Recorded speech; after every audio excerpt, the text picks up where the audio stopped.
what's up, all you burners, stoners, and potheads, and especially all you gardeners out there? This is Mr. Weedman and Big Earl with the Grow Hour. Big Earl, my brother, how the hell are you? I'm good, man. How you doing? I'm doing great. You want to know why? Hell yeah. Why? Because it's been a hot minute since I've seen you, and I love you so much that I'm so excited we're recording tonight. Me too, dude. Me too. I'm excited. We haven't been getting on like we used to, but very excited.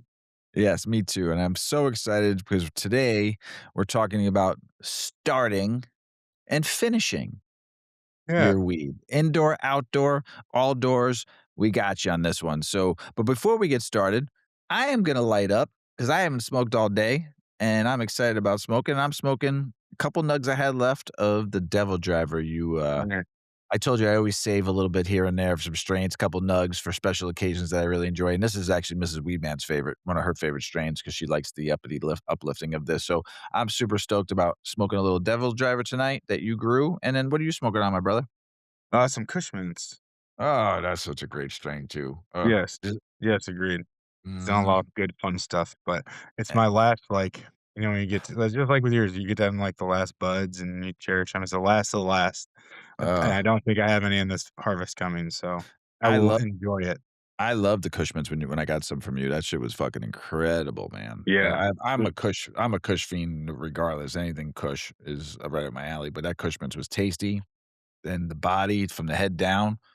Woo, good stuff. It's, uh, Good it's stuff. called the Rabid Hippie Cut, and I'm not like I don't know a lot of that stuff to be honest, but I'm told, he's a Michigan dude, and he makes some pretty good selection, so it's his selection of the Kush Mints, but Oh, it's pretty nice. good. It's hard to grow bad, it's a really good plant. Yeah. Beautiful buds. The structures on that Mhm. Kush Mints when I got it from you was fucking incredible, and the smell, like, Mm. you open that bag up, you can smell fucking 2 doors down.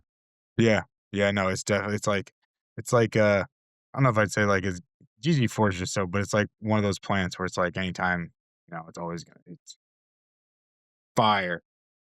Yep, yep, and, the when you were showing me pictures of the plant too, the bud structures and stuff were amazing too on the plants, Yeah. and the plants look so purty, so Yeah. pretty. Yeah, So, it's what's been nice new? at plant. Yep, what's Not been much, new man. lately?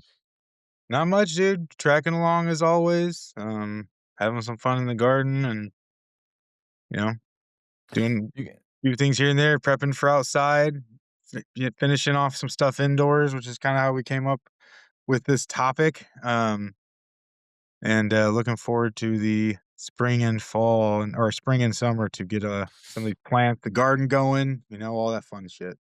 Yeah, the garden, I love it. I can't wait to get my outdoor garden growing this year, so that's all I'm gonna be Yeah. doing this year is outdoor, so since we got the new property, so I'm gonna be doing all outdoor this You're year, gonna grow 5 five plants. monsters. 5 is we'll see, because I don't know if I'm gonna plant these in the ground this year. I think I'm just gonna do pots. I think I'm just gonna do small pots and put them on my patio this year for the first year. Mhm. I really wanna learn the property first before we start planting stuff in the property. I wanna get some soil tested and see what I need to do there. But I know I also That's wanna a good do those idea. big I also wanna do, like, the big, wrap around, build the mounds up. I forgot what those are called, but build the mounds up and then wrap it with the that mesh that I've seen people do before, outdoor grows and stuff, and then Yeah. let Kinda it like a go, personal raised bed. Yes, thank you, a raised bed, Yeah. that's what I wanna Yeah. do, so that's probably not gonna happen for another year or 2, so we got like I said, I need to feel out where I want stuff to go and grow. We have some areas, but this year I had my house faced north-south, so the Okay. sun comes right to the patio on and 7 a.m. The sun is hitting that patio, so and it stays on that patio until about 4 o'clock.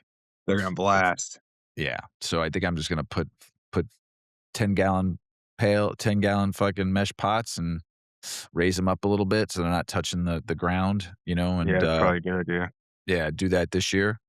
And then figure out maybe next year where I wanna do it, but that they're gonna get whacked with sunlight though, and in the morning dew because of the pond and stuff like that, and, it's just they're gonna get blasted every day, it's gonna be great. I can't wait. Yeah. So, super Yeah. excited. Just this year, I might put my tent up, not to grow in, but to dry in, just because, when I did that outdoor grow, last year, I didn't have a good proper place to dry it, I just dried it in the basement because I had taken my tent down. It's still dry cured fine, but it wasn't like what it should be. The Vegas candy that I grew that came out phenomenal, but, Yeah. it coulda cured better, but this year I gotta find a place where I can dry everything properly, whether I set my tent back up with a humidifier in there or find an area that has, like, really good place to I have a lean-to, a garage lean-to that Oh, that's cool. I could probably Yeah. dry in there. Yeah. So but when you come up, you'll have to let me know. Like, "Man, this isn't good enough. Sure. Put the tent back up." Well, because if I grow outdoor, these plants are gonna grow, 6, 8 feet. I'm gonna Be try to grow them monsters, that dude. tall. Yeah. So and, that's the thing, so that I might not have room in my 2 by 4 by 4 tent or whatever the hell it is, and, You know, so I don't like drying on screens, but it's always a possibility instead of doing, like, full plant, you just, like, buy the stacking screens, they'll yeah, I've stack seen like 7, you have to mhm, go in, you wanna rotate them pretty often, and you definitely want a fan in there, like, doing your thing, but, you don't wanna, like, nail them. But, try it it that way might instead. I mean, you might be able to get more, especially if the height is gonna be too tall. Because like, Right. if you go outside early in the season, even if you're cutting them back, like 6 foot is going to be very small for like, an outdoor plant is gonna go. I mean, it's Oh, in a yeah. 10-gallon bucket, so it'll be nice, Yeah. but, like, eventually, if you go If I underground, those grow it things in a are gonna s be monsters. I mean, I've seen plants 12 to 14 feet tall, Yeah. outdoor grown in soil, in the raised beds and shit. I've seen, fucking and they're, like, probably 10 feet, 15 feet wide with just, leaves all the way up. I don't know, that ki Monsters. well, that kinda cutting ain't fun, though. That kinda trimming that Yeah. kinda, like, fucking cutting that all shit down to get your buds is not fun. It's a day. It's a a So plant a day's work, like, fuck. yeah. Yeah. So and, it's not easy to control, your pest control too when you have trees that tall, Yeah, sure. so when I grew that outdoor plant, it only grew to about 6 feet. That was manageable, very Yeah, manageable that's nice. to it was really nice. So if I get 5 of those at that height, Hell yeah. that's what I'll be excited about because the buds I got on those plants were monsters. So they were Yeah. all beautiful. So but enough about me. Um Let's start with inside first, and then we'll talk about outside. So, tell us a little bit about, Yeah. like, how you start inside. Yeah. So yeah, starting and finishing a little bit just because, you can be finishing anytime indoors, but we're all getting ready to start outdoors, But inside the big difference is that you're kind of creating your own like little seasons or cycles or whatever you want to call it. Outside kind of does it for you. But I kind of look at my plants in four like super distinct like types, or grow cycles. Um, the initiation, which I'm not looking at it to like build the flower. I don't think a lot of people are there, but there is important parts of initiation, like getting a bunch of like flower sites and letting your plant know, especially if you're running a shorter strain or you're on a deadline, you has to be done by this day. Letting your plant know that it's flower can sort of like initiate that flowering a little bit. Um, and then there's obviously like the flower growth, which is what we're all in here for. Yeah. And then I look at like a transition to my finish and a finish, which I think a lot of people would just say a finish, but like I've found personally when I can like kind of ease into my finishing a little bit and kind of treat it like, yeah, I want to like smash on this flower, but I also want to let it know, that hey, you're getting ready to finish. I can get like better colors and just like I like the effects of my flower and the flavors of my flower a little better. They seem to mature a little bit more for me. Hmm. Um, so yeah, the initiation, the flower growth, which is the big one. That's like, weeks 3 to 6 probably. Initiation for first 2 weeks for sure. If you try to push that out, you probably like use veg, um, do some, we'll talk about it a little bit. And then I like to run 10-week strains, 9 week sometimes, but I try to push them. Um, Week 3 to 6 of hard flower, 7's at transition, and then those last few weeks for me, like, it's 2 finishing weeks and a flush. So that can also be a finishing. Um So the only one that has the same inputs, like, every week is that flower building one because it's all just, like, doing the exact same thing for me. I'm just trying to blast those bad boys out, um, and because of that, when I do less than 10 weeks, I usually start by taking a week out of my hard flowering, like, schedule. I don't think, like, you're talking about yield, that's probably not what you wanna do, um, but there's enough weed out there. We need the real fucking good weed, you know? So, it's not always about the quality, you know? That's what it Yeah. should be at least. So, um, I don't know, it's, the 8 weeks are definitely more popular for a lot of these big growers, or, like, a lot of the, like, big gardens that are hitting quotas and stuff, or even less now. But I personally, like, 9 and 10-week strains are, like, my bread and butter. I wanna be later. Um, there's been great strains. I should have taken it 8, you know, but it's Right. always the ones that I always really like, they're, like, complex and different are always the longer ones. Yeah, and you've taught me that, and I've always, lately, I've the all the grows I've done, I've always pushed it to 10. There was Yeah. one grow I think you said you should take it down now, and I did. I took it down to, like, 8, 8.5 weeks, but, yeah, always, you've since the beginning, try to go as long as try to get to that 10th week. Yeah. A lot of people wanna finish rush to finish the plant, and I get it for sure. But it's like, if you give that plant time to do its thing, a lot of times, like, dude, it's so nice, you know? Oh, yeah. And You smoke but you smoking a pipe today? yeah, I brought out the bowl. Ah, I like It's a it. dirty bowl, but, uh, yeah, it's, been I've been going back. I go through my little cycles, and, Yeah. the bowl's getting a little used lately. There you go. There you go. Mm. I gotta go back to smoking some bongs again. It's been a minute. Been a hot minute Yeah, because Mrs. Wee Man sucks at smoking bongs, so we don't smoke out of them. 'Em. We'll smoke out of the Puffco for dabs and shit, but, yeah, she's not good at smoking the big beaker bong bong bong. that I have. Terrible at Yeah. it. Dude, bongs will those are those ones that when you're not using you'll go, somebody's house and they're ripping a bong and it's like they're just ripping full, like, half gram bowls, Ugh. and you go to hit it and you're like, "I swear, this isn't the first time I've ever smoked." It fucking destroys you because they're used to doing it. Yeah. It's But been a minute. It's been a minute since I took some bong rips like I used to. I used to be I think it's because my lungs aren't where they used to be anymore either. I don't hit bongs like I used to. My lungs aren't quite there anymore. You know, yeah, it's no, not like it's not from smoking weed, it's from fucking smoking cigarettes for fucking almost 30 years, you know? yeah, Not no bueno. So, uh, get you on your bong so hit. I feel you. yeah, yeah. So what does an 8-week strain look like? So yeah, like we were talking about the 10-week strain. So like an 8 week, I would probably cut at least one of those weeks out of flour. So and maybe if I didn't want to cut it out of flour, I'd cut it out of the initiation and then and try to add something onto my veg. So that would be like, you know, my last week or maybe even just few days of veg, lowering my nitrogen a little bit, increasing my potassium a little bit, lowering my pH a little bit, like getting it ready for veg in or for flour, that transition in veg early and cutting that transition, one of those initiations out, and then, taking the rest out of my hard flour because I really, really like the last, few weeks how that finishes for me personally. Um, so I really don't like to go there. Um, Gotcha. again, if you're trying to do yield, you don't want to take out those flower weeds.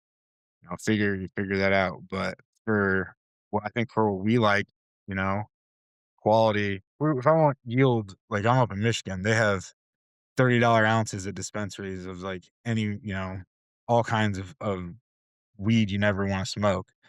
But it wouldn't make going for that quality. So, Gotcha. but shortening the initiation, I have found too I've gotten and you never know when you get, like, lower yields and stuff and that you're not used to, especially back in the bulb days.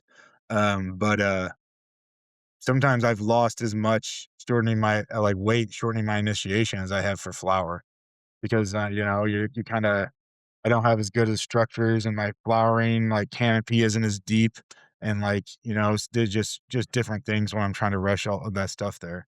So, I think everybody's a little different, and everyone's a little different, but, you know, that finished part is that, for me, the flavor and, like, the effect and the color and, like, when your plants finish out perfect and, like, dude, that's where it's at, you know? Well, yeah, I mean, especially when you're going in there and you're touching the little sugar leaf, Yeah, and and it's you just changing its color. yeah, and you just you don't I don't touch the bud part, but I touch that sugar leaf, and you get the smells when you get to that last, like, week. My god, you just wanna eat it.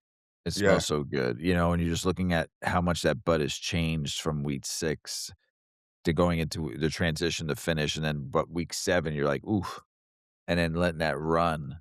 You just see yeah, so many different things happen to that plant, in the development stages, and when you get to that 8 week, knowing that if you could push it, like we talked about a few minutes ago, the 10th week, but even when you see that 8-week bud, you're just like, "Ooh, man, that's gonna be good." yeah, yeah, agreed, and then the You night, like, know? by the time it gets done finishing, sometimes I'm like, I push it sometimes. It's not what a lot of weed, if you grow for flower, a lot of weed out there isn't being made for you. Hash is the name of the game, and so hash, when you grow later like that, you get those the darker hashes, the darker waxes, and so finding those flowers, they finish out, and, like, I love the new strands. I'm not talking shit or anything. I'm just saying the game's changed. It's Right, not about the flower anymore. That's why a lot of that old school stuff, if you have an old school flavor that's not around anymore, it's either yield, well, it's hash yield. That's basically it. Even flower yield, like, some plants will yield real shitty, but they hash out real heavy until they're worth it. Um, but yeah, those a lot of the longer strains are we're losing because of that takeover. mm. Um, and then a You lot need of to those darker. someone needs to protect those strains, though. There's Like, people out there someone definitely doing it, but it's just not, like, mainstream or popular, or there's like, not a lot of money in a lot of it. I talked to a guy about a year ago, and I was talking to him, and he was a grower out of Missouri, and, he when he found out I was originally from Florida, and how old I was, and back he's like, "Oh, so you used to smoke that Crippy?" I was like, "Oh, how do you know about Oh, the Crippy?" He's like fantastic. he's like, "I still got a mother plant." I'm like, "Fuck you don't, dude."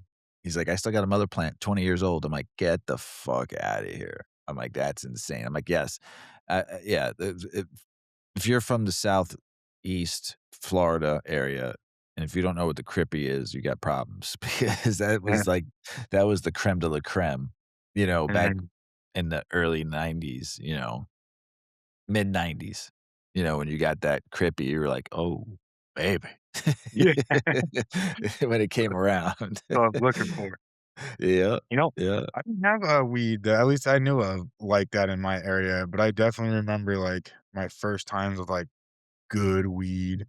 People were it was always called, like, Hyd it went through its, like, names of, like, Hydro or Yeah, Chronic, or there yeah, wasn't, like, that an came actual strain name for it. so the Chronic, first time I smoked, well, they said it was the Chronic, but it was like 91, 92, maybe? Someone said, "Oh, I got some Chronic from Cali." I was like, "Oh, Yeah, never," you're like, "Okay." But, hy when you started hearing people mention the word hydro, they called it dro, and that was like late '90s, early 2000s yeah, is when I started hearing people call it hydro or dro. You got that dro, because people were growing hydro in their in their yeah, houses. the growth like, the growth ads. Yeah. There were growth ads all the time, like, it was interesting watching some of them, as, like, some of it was the technology boosts, and some of it was just, like, online forums, people being like, "I did this," and then all of a sudden, everybody goes there, where people see it, and it just becomes this thing. But Well, in the early '90s, there was no online forum or thing. It was this yeah, guy showed this guy how to do it, and that guy went his way, maybe worked a year in this dude's house, and then he went off and did his own thing, Figured his thing worked out, yeah. yeah, basically was learned, but had to do all the fucking manual labor shit to learn. That dude taught him, and old hippie dude or something, 'cause, like I said, when I learned that these guys were growing hydro, uh, early '90s, I would say, like, not early, but '94, '95, '96, and they showed me their setups, I was like, "You're not growing that in, like, dirt?" They're like, "No, man, we got this whole trough system, water system in this room here." I was like, "Holy fuck," and they get 1,000 plants per house, you know? Yeah. Smashing it. Fucking insane. I Insane. mean, back then too, a big thing was, like, getting dirts and soils, and it was suspicious, it was heavy, like, especially when that Grodan came around or you could wash your clay pebbles, you didn't have to take things in and out as much, you didn't have to get rid of your trash, like, trash was super sus, um, and so having that light ass Grodan glass string or, all that kinda stuff was could be beneficial, you know? Mhm. So it was It like worked. passed down over the generations of how to get to that point to be able to grow in houses. Kinda crazy. Yeah. Yeah, yeah. Dude, I don't know if I've ever talked the first time I grew weed was straight hydro, and I bought this little, like, recirculating it looked like a window, like a box you'd hang out of a window, Mm, like a flower box, But it was that's indoor and cool. it was, like, double layered, and it had the baskets with the clay pebbles in it, and I had this, like, little ass fucking light, like, bulb, and I was like, "Fuck it, I'm going for it." And it, like, broke a couple times and things disconnected, and it flooded my closet, and I got, like, a couple eighths total off of the one plant that survived, uh, and, oh, man, it was like it was an eye opener. I was like, I might have to do this a little differently, maybe," but it was the way, though. That was, like, an easy kit. Right. It didn't get any easier. Hey, if it was easy and you got some weed, right? You're good. Yeah, and, like, for me back then, like, I didn't dry it or cure it right. I literally just cut it off and, like, laid it on top of my dresser and just kinda, like, rotated every night. I read some stuff, but not much. Right, I didn't know anything. right. So, So let's transition though. So what's the proper transition to finishing the flower and the finish itself? um, yeah, I mean, really, when you properly do it, it's to me, everything is better except for the THC. Hmm, Um, interesting. yeah, it's and so, like, sometimes if it's a true, um like 10 weeker or if it's like, some plants run longer. You can like hit that real nice THC, but when you're using some of these 8 or 9 week strains, you're trying to push them a little bit, which I'm not like you can run into problems doing that too. But if you're not working with something perfect on and you're trying to like keep that schedule and you like running 9 and 10 week strains, which like if you're running a few different strains, it's like, sometimes can be difficult to at least for me, when, being like, I like to harvest my areas together, I have, like, different areas, sometimes they don't run together, so Right. So food finishing that all is run together, like, it has to go together. so finishing that plant properly is key, right? To Yeah, that yeah, yeah, finish oh, yeah, line. Yeah. yeah. Dude, all those for me, it's key. It's as key as for sure the hard flower part, it's the most important thing to me for how I like my weed to be at the end, and not to mention, uh if you run wax, if you like making dabs, which is a lot of this shit, and you are not properly finishing your plant, your dabs, especially if you have high nitrogen, your weed first off is gonna taste goofy, and your dabs, it's gonna come through in your dabs heavy. And so like, and it might be, some of the other strains or some of the other nutrients also, but for me, I found it with nitrogen. Like, I was Gotcha. having, like, this super fire flower, and I was like, "Man, like, these dabs aren't coming out very good," and it was because the nitrogen was running heavy, and I had somebody just pointed out literally just pointed out to me, a friend that grew for a real long time, and I was like, Really?" And as soon as I dropped it, I knew that was fucking up. That Gotcha. was a long time ago. Well, I mean, it's always good to have a friend, right? Yeah. I That's the mean, we thing have we're gonna miss the most with shops, dude. The grow shops being gone is such a tragedy to the cannabis yeah. community. Because there was so much information, so many people there. I wouldn't say like bastardizing, but like the drop in like caregivers and stuff like that. That was like, you know, That was the good real days. yeah, that was like real stuff. And there was all Right. that stuff before that too, but the caregiver was somebody in my experience that cares that, for the most part at least, they have their patients, they have people that like truly benefit from them like mastering this craft. And it goes a little more along the lines of like what me and you believe for cannabis and how the industry has turned out. It's like just not that, you know? So Nice. at least a lot of it's not that. Yeah. So give us a quick rundown. Um, okay. Um, a little, let's go with just like a few.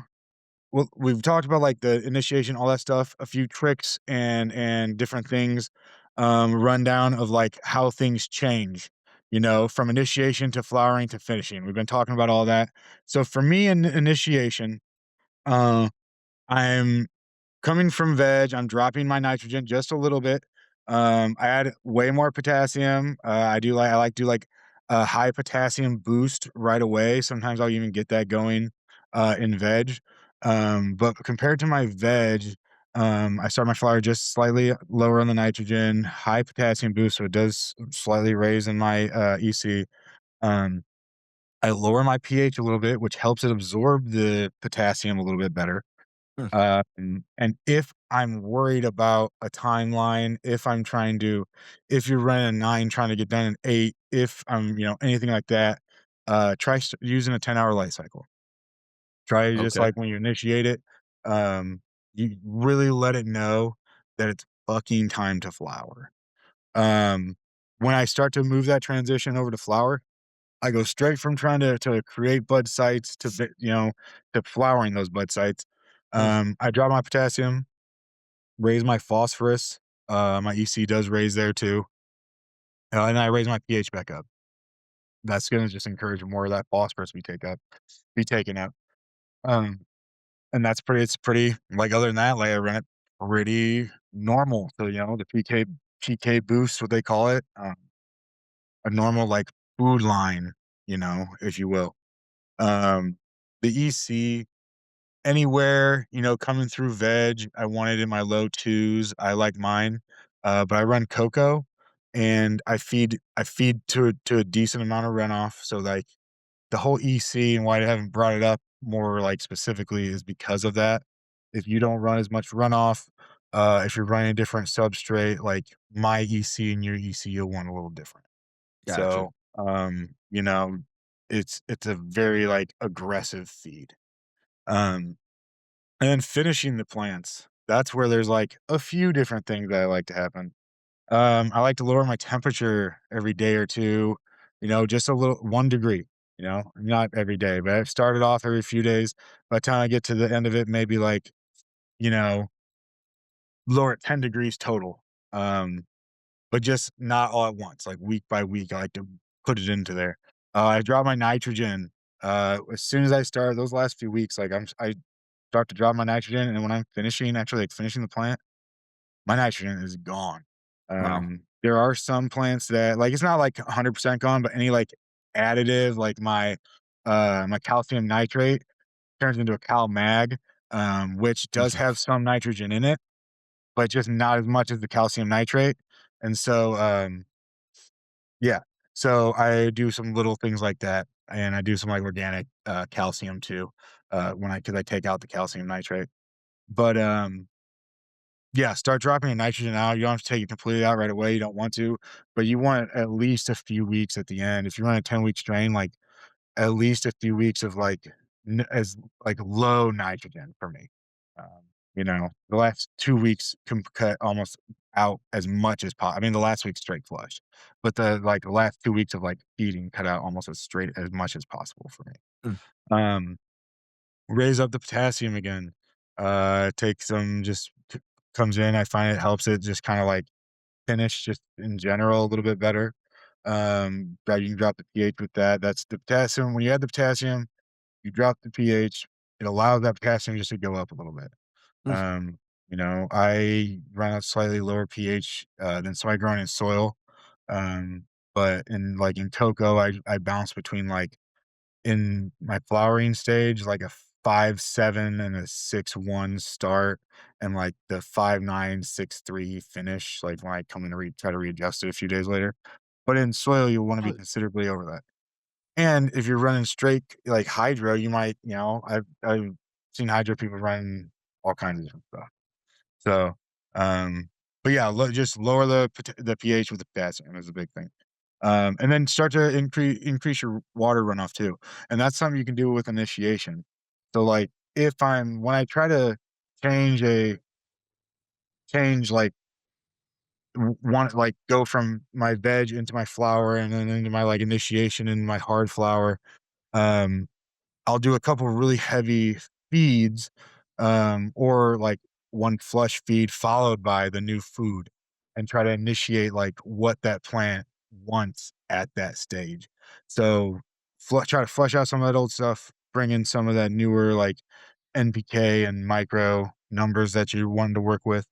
And kind of let it know like, hey, this is that transition. This is what's up. And it just always helps. For me, I feed so aggressively. It always helps. I'm always doing like a little, "Hey, I should probably flush this a little bit." We're getting a little hot heavy on my EC. Probably flush this a little bit, all about you know? that EC, yo. So tell us about how you deal Yeah. with them pests, those little buggers, little fuckers. Yeah, dude. So pests, I think the worst part about all that stuff is deep in flower. Uh, all of us have probably seen that where you're like, "Oh, no, I have a problem," and you're, like, weeks into flower, and or maybe even deeper. Sometimes you come in and you're like, "Oh, no, I have a problem," and you're, like, towards the finish. Um, there's a few different things or I mean, not even a few different things that I would use, but there's all kinds of stuff out there that says, "Hey, good to the day of harvest," and all this and that. What I know is that, like, anything a lot of stuff you spray for sure, maybe not anything, is gonna be there, right? Like, you're spraying it on your flower. So, anything systemic, you never spray in flower or, like, in veg even on a lot of them because it's, like, first off, it's systemic, it's not made for cannabis probably, and secondly, like, that's exactly what it's in the like, it's there. It's traveled through the plant, it's on the plant, like, you're not yeah, spraying it in veg bag, not don't spray that shit on your flower.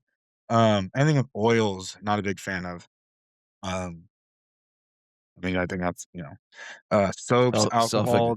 self-explanatory, right? Yeah, but some of these things are like you read it and it's like, "Oh, this has some soap, this has some alcohol, and this has some oil." And it's not like huge numbers, but it's like, this says you can spray it up to the day of harvest, and it's like, ugh, like, I listen, it's if you're gonna lose your crop, having, some of it on there is probably a little better than, like, not if that's how you get your meds and shit. Um, everybody's a little different, but I have just never, uh, been been a big fan of that, you know? Gotcha. Um, but the alcohol, is because it can I've had it dry stuff out, and I've had, like, just not, like, heavy in flour, like, up to week, like, 2 or 3 until, like, that hard transition to flour.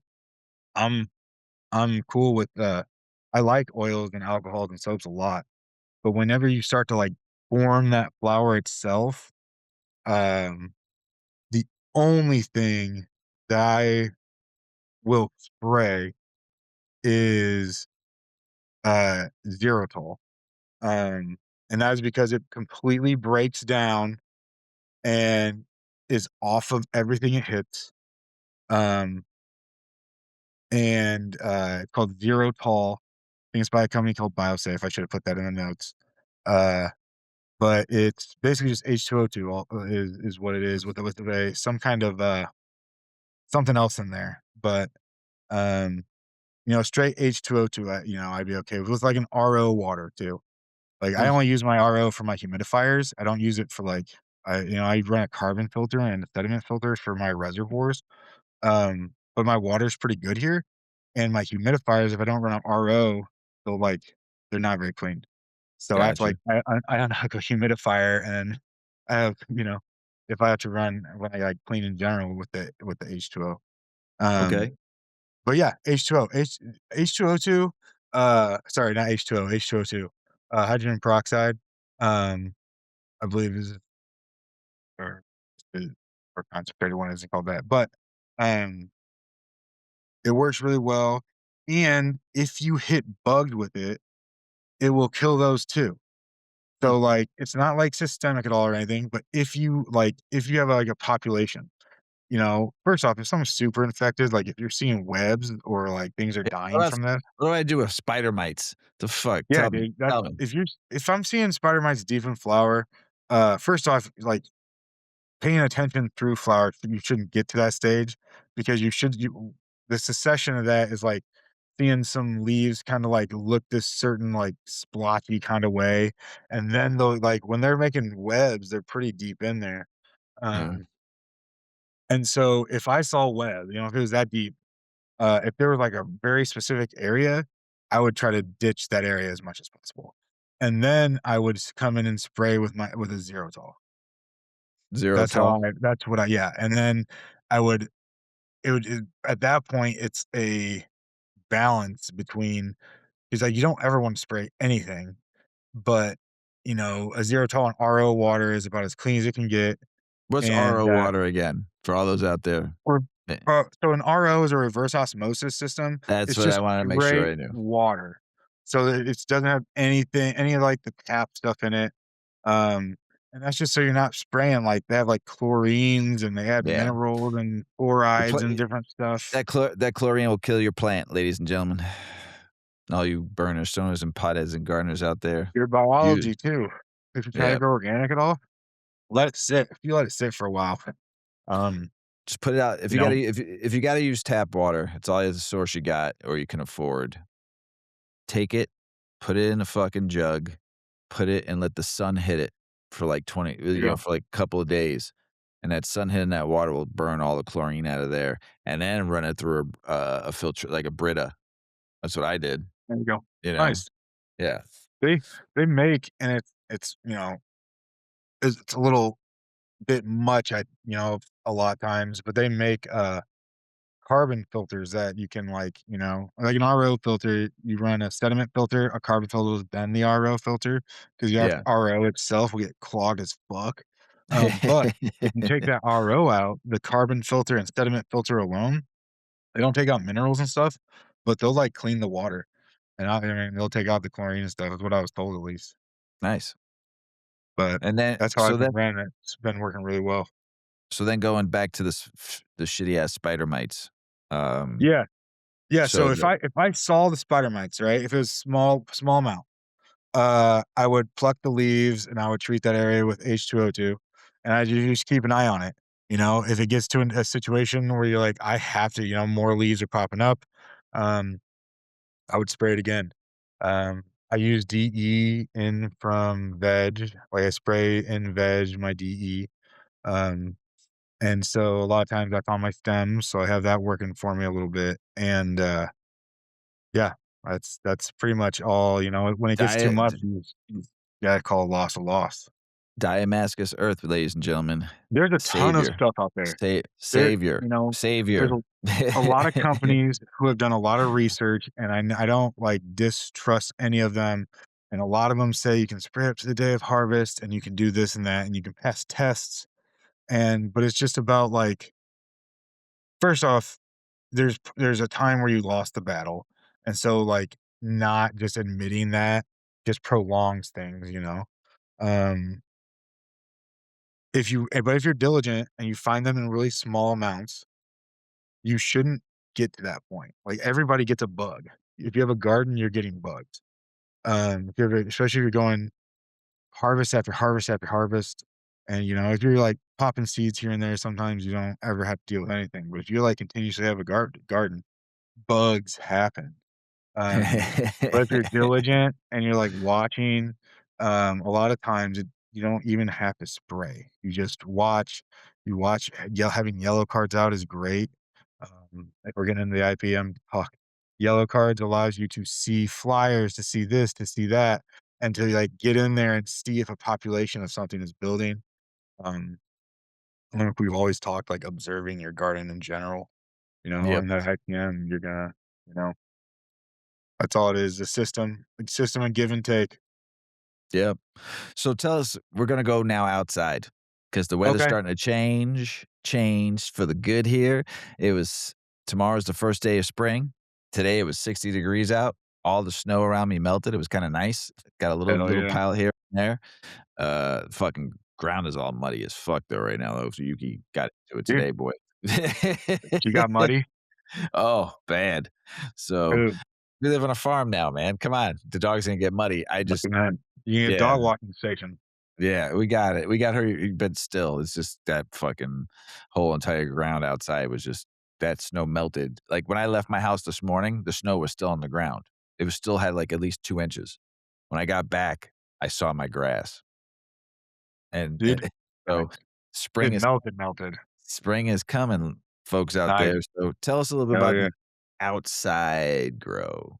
Outside, yeah. Well, yeah, outside, your biggest enemy outside is definitely the weather and, like, bugs and, like, everything that a room protects you from. The reason we live in homes. Um, a big thing for me is treating in my area. So, like, not just, like, planning somewhere, finding, like you said, finding your space on your land, um, figuring out your lighting, um getting the ground prepped, getting biology out there if you want. I like black tarps over areas for sure. First, it'll kill anything under there, and lets that if you kill a that plant dies, and then all the nutrients go back down in the ground. Shit like that. And it can be good for biology around there. It can jumpstart a lot of that. Um, and like we said though, just to bring it up, now it doesn't have anything to do with prepping. Prep as much as or little as you want, but if you put your plants outside too early, like, these things will get massive if you're going into the ground. Um, you give them the right food, they got the right sun hitting them, it gets dialed in, and you get, like, all your initiation. Outside kinda does it all for you, you know? So the stages aren't really it's like, you can say they're stages, but you're not choosing them, you're not doing anything to change them, maybe changing some pH in food. Um But yeah, it's do not put them outside too freaking early. That's all I can say.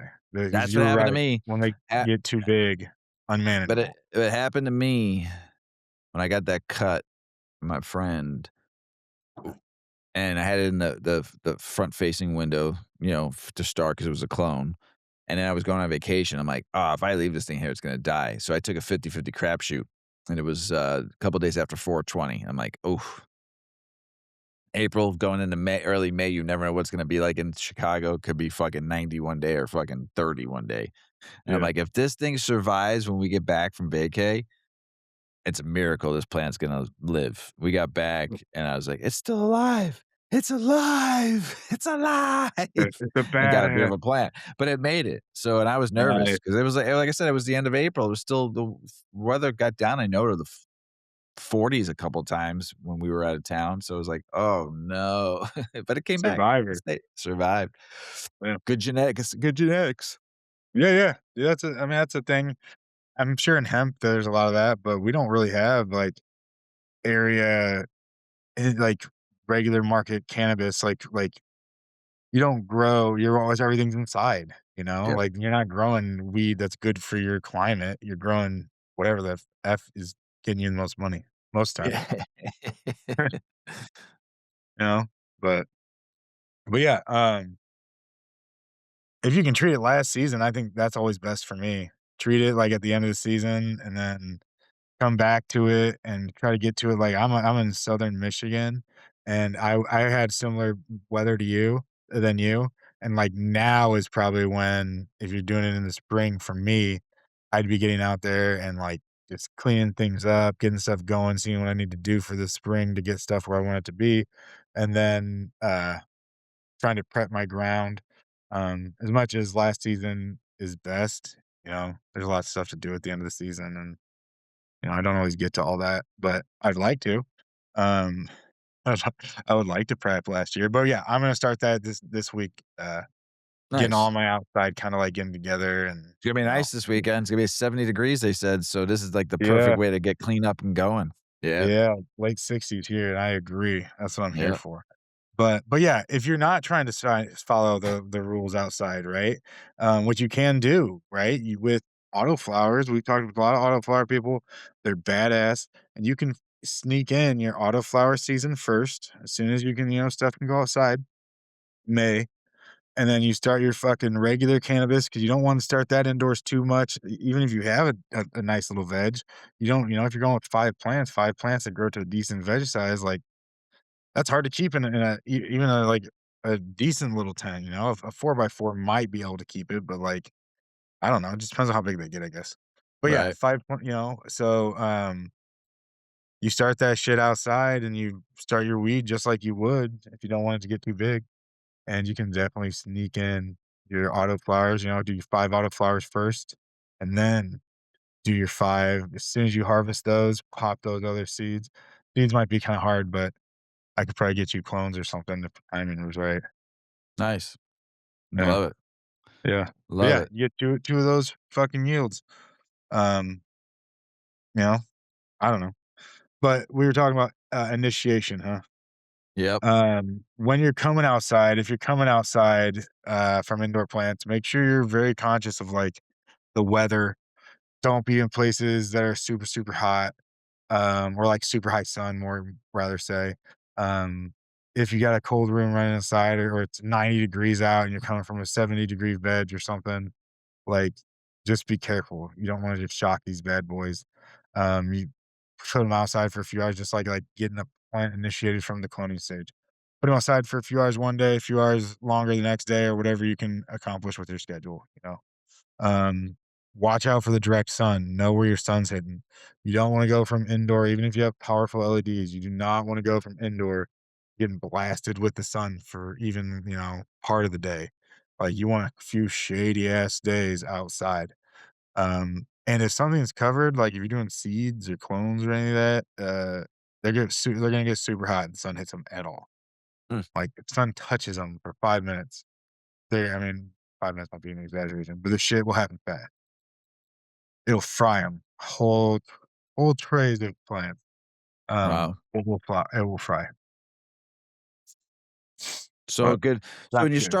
when you're starting out, like, if you have some trees around your area, like, kinda, like, move them over to the tree a little bit and let that Yeah, it'll still get some rays, but it's not gonna be blinding, like, yes. Under a tree on the north side of a building.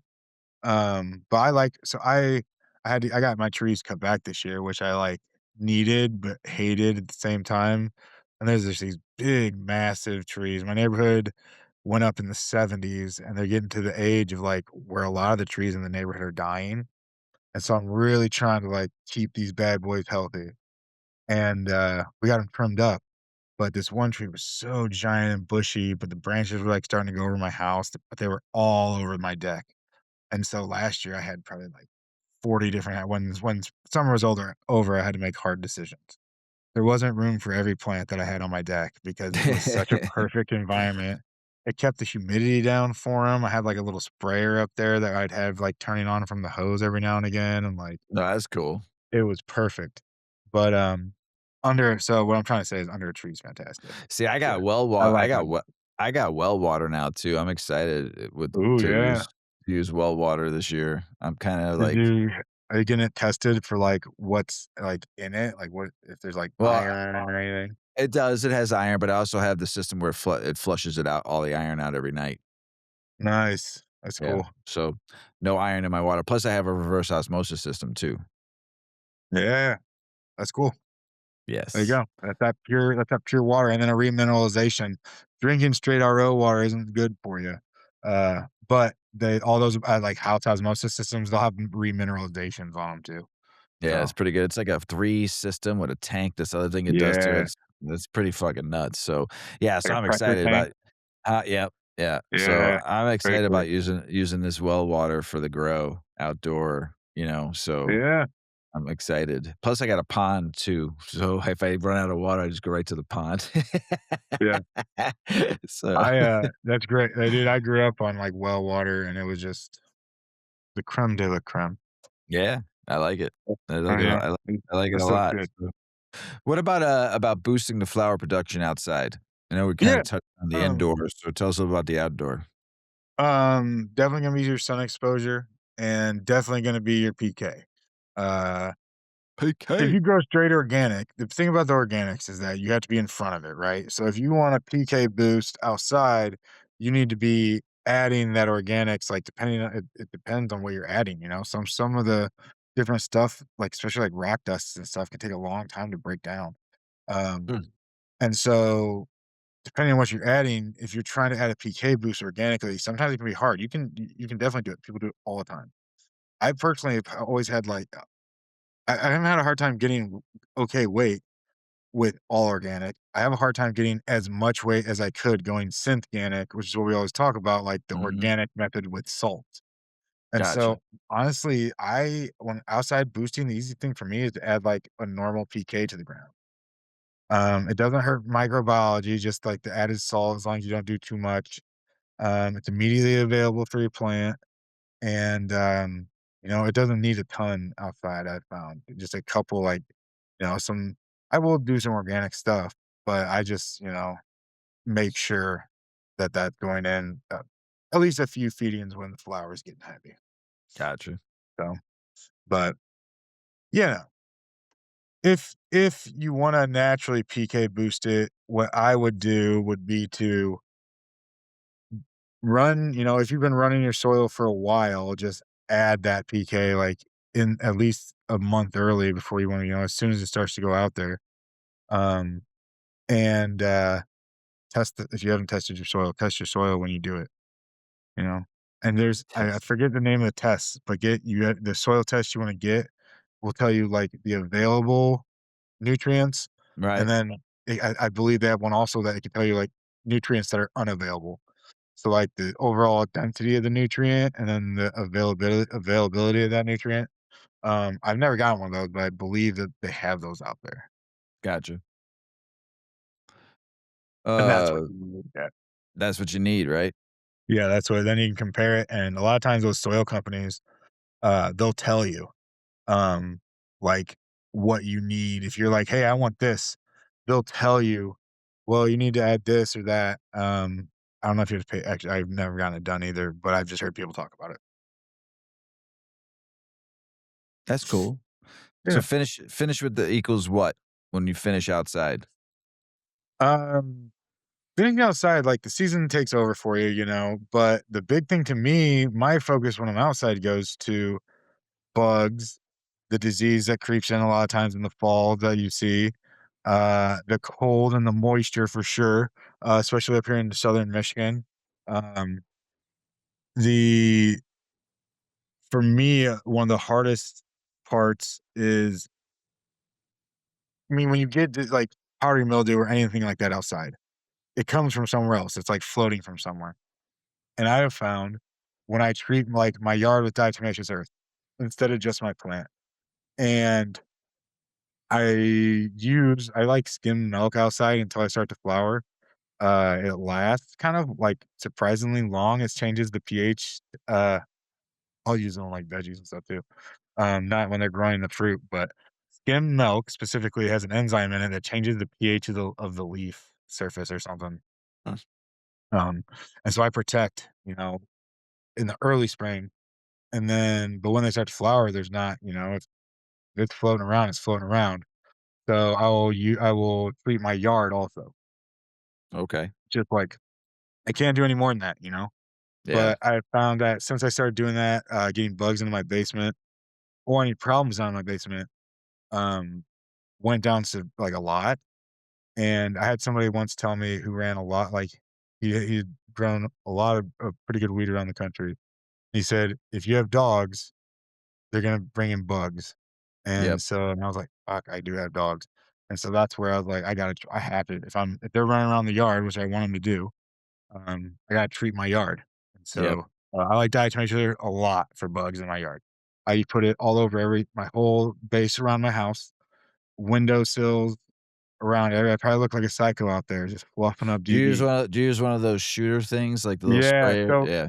same concept, but I like this one that, like, goes up and down and it sprays out of the bottom instead of the back.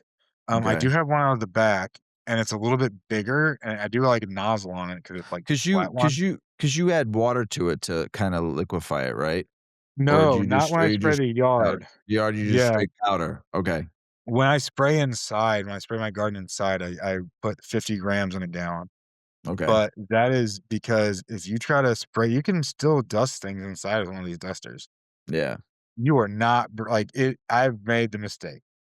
The room just fucking filled with the dust of the Yeah. diatomaceous It's not good for you. Right. It's, like, hard to if you're really getting plants, it's, like, hard to breathe. Even Yeah. outside sometimes, it's when the air blows right, it's like, "Oh, shit."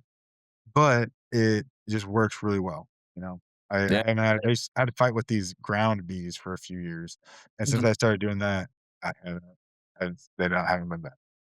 They used to fuck me up, dude. Every year they're somewhere else, and I go over 'em with a lawnmower, and, like, for 3 years running, all of a sudden, I'd just be getting stung, and then I have to, like, by more than one, they're coming at Right. me, and I had to, like, r every time I ran off, pushed the lawnmower to the side and ran off. Right. It's those things suck. That's crazy. But, yeah, the airflow is always nice too if you know a spot with airflow. This how much sun you're gonna get outside is gonna be huge. We already talked about that. And don't for you can use the H2O2 outside too. You gotta I know some people they'll clean their flowers, and I mean, that's when you're outside sometimes it's just you got all this stuff all over them. 'Em, they're just getting nailed on. Sometimes cleaning them it can come out better than having that dirt and stuff on them. Right. So, we don't judge. Uh, Everybody's been growing all kinds of delicious medicine outside and inside, and outside gets the elements on them, and it might not, but, um, it makes some super good flour. Um, you know, I and tell when you you're all what, done, man. yeah, Tell you what, that outdoor flower I grew, I mean, I'm a believer. good. I always have been, but I'm just saying, it's just, outdoor is different than indoor, and I can tell you what, I've done both now, and, Uh, I like them. I like the outdoor. It's just something different. it's like and hopefully it's not offensive, I know some people don't like, but it's like fake meat and real meat. It's like the fake meat's trying to be the real meat, right? It's got better quality in some ways, and it's more humane and all this and that, but you can't copy that real meat. You can't it's you can't copy that real sun. Well, you can't But that's the you right. can keep That's yeah. right, 100%. The real sun is the shit, but go ahead, sorry. No, I mean, but then indoor, you can keep the bugs off and all those nasty Yeah, problems, and you can, like, you can finish a plant properly, you don't have to cut it down because it's supposed to rain for the next 3 days, and but you right. wanna go another 10, but you're just like, "Oh, shit," like, if it's gonna rain for 3 days, like, Yeah, you every year something there's, like, a bad thing, so when that new aphid comes out or whatever the fuck, I don't know. Outdoors just has a lot of different problems to get through. yeah. Yep, I see So, that. I see it. monocropping in general, we can mix our garden, if you have a plant garden, instead of growing a bunch of weed by itself, put this weed plant over here, put some like, actual pollinating flowers around it. Put your tomatoes over here. They have all kinds of lists of that shit online. Yeah, But that monocropping in general allows pests that want or need certain crops to then conglomerate in that area. And in nature, it's never like that. And so and then when it is like that, you can get diseases that like take down forests because they're all the same tree, and then, and stuff like that. But if you put some stuff that flowers around, you invite. We did this super cool thing last year that was getting all native plants. So we got all plants that grow in our area, yeah. and they Uh, all flowered. They all dropped seeds, and I'm so excited because it's like, okay, so this year there's gonna be how many of these? you And, saw you saw our old house, the backyard had oh, the yeah, all that you whole yeah, it was all native plants. It was pretty that's special. awesome. Little Yeah, Paul put that that is together special. for little Paul put that together for us, and Mrs. Weedman did that in our yard, and it was pretty cool. And then watching them all Mrs. Weedman got collected so many seeds from to save, and You hopefully guys we'll gonna, plant like, them. grow them out on your property? Hopefully we'll plant them here at the new place. Yeah, not this year. That'd be cool. She has a plan. She met with a conservationist, so to, like, put a plan together for this property, and they That's cool. yeah, so nothing this year. They want us to learn about what this property is. Yeah, see what pops up. You don't know what pops up till it pops up. Yeah. So that's the first year, and then they give advice to do from first year to second year to third year. So it's gonna be interesting. That's I'm cool. looking forward to it to see what Mrs. Weeman does. So yes, and Well, then that's cool. we'll prep. We'll learn the property, and then we'll prep, like you said, for next Yeah, year. yeah, hell yeah. Well, Yeah, and then, dude, that's gonna be super cool. yeah. But, So yeah, I'm all that excited. diversity will definitely draw on the right bugs and the right, Yeah, everything. we got a lot of wildlife here too. It's fucking crazy. Coyotes, fucking deer, Dang. fucking badger, Yeah, fucking we got a couple muskrats, tons of different types of birds. Got a couple cranes already fucking flying, big herons pond. and a couple herons. We got some mallard ducks. The geese I chase away. I can't stand geese on my fucking lawn. Their poops are terrible. They're beautiful birds, Yeah, but I just don't want them on my lawn. yeah. But yeah, the wildlife has just been crazy, man. We had coyotes run up on the fucking patio and chasing it because it was mating season, howling fucking like midnight almost every night, howling at the moon and shit. The fucking whole clan and Yuki starts fucking ow back at him. It's kind of funny. Yeah. Oh, yeah. It, yeah, it's pretty sweet. It's different lifestyle. So quiet and peaceful. Like totally different. I mean, I'm from the south side of Chicago. Yeah. It doesn't get that kinda quiet. No, never, never, Yeah, and, not even at 3 in the morning, there's always cars or fucking ambulance or a helicopter or a plane or something. Here, bro, nothing. Dead. I mean, we're in our bedroom sleeping, and I'm like, "It's so" you can hear, like, a nail drop in the yeah, basement. That's how quiet it is around at here. It's just like now, like I said, this is wintertime. I don't know what it's like here in the summer yet, so we'll see, like, if it probably livens up, like, yeah, people are out more. Tons of horse farms around us and farms and shit. It's very, very, very quiet. It's so nice. yeah. It's so peaceful. Just hear all That's you do is hear awesome. the trees blow in the wind every once in a while. It's kinda different than the south side of Chicago. Yeah, you'll start to love I mean, you already do love it, it sounds like. Oh, man, That's it's so awesome. fucking I don't wanna leave the house. That's the problem. I don't wanna leave the You house. got to It's so heavenly. I'm at peace, and I don't wanna yeah, leave. So it's like, "Are you ever" little Paul, uh, goes, wanted us to come they live in the city, wanted us to come to the city, and he goes, "Yeah, if you get the fucking old man out of the house," because he yeah. knows I don't wanna leave. Alright, just why don't you guys just come out here? I might tell him, like, "I've been to the city 1,000 times. Why don't you just come here and relax? Just come here Yeah, and chill out. Come out and fucking walk the property and with the dogs and just l l I don't wanna leave. it's Don't life, want baby. to leave. Heavenly. Hell Like, yeah, man. I don't wanna go anywhere. I just don't wanna leave. It's like, Mrs. Weeman's It's getting gonna get mad now. worse. It's gonna get Oh, worse yeah. as you get all your things finished and everything's, like, Ooh. perfect how you want it. Yeah, yeah, and started to grow plants and just yeah, I'm never Yeah, gonna leave. Yeah. other obligations. Yep, yep, so, but, Plant obligations. mhm. Any last words before we go? Yeah, no, I do have a last word. Listen, this is maybe something that people would have learned in the grow shops. You watch somebody's garden or you're doing something with somebody's garden, don't ever do some shit that person doesn't ask you to fucking do. That's all I can say. Ooh. Don't do it, guys. You respect other people's Mm. gardens. That goes for, like, cropping a plant right in front of them to adding some kinda nutrient that you got with your good results. Don't do it. There's etiquette to these things. Wisdom by Big Earl, You're watching ladies and somebody's gentlemen. gardens, you don't fucking do it. I love it. Wisdom by Big Yeah, Earl.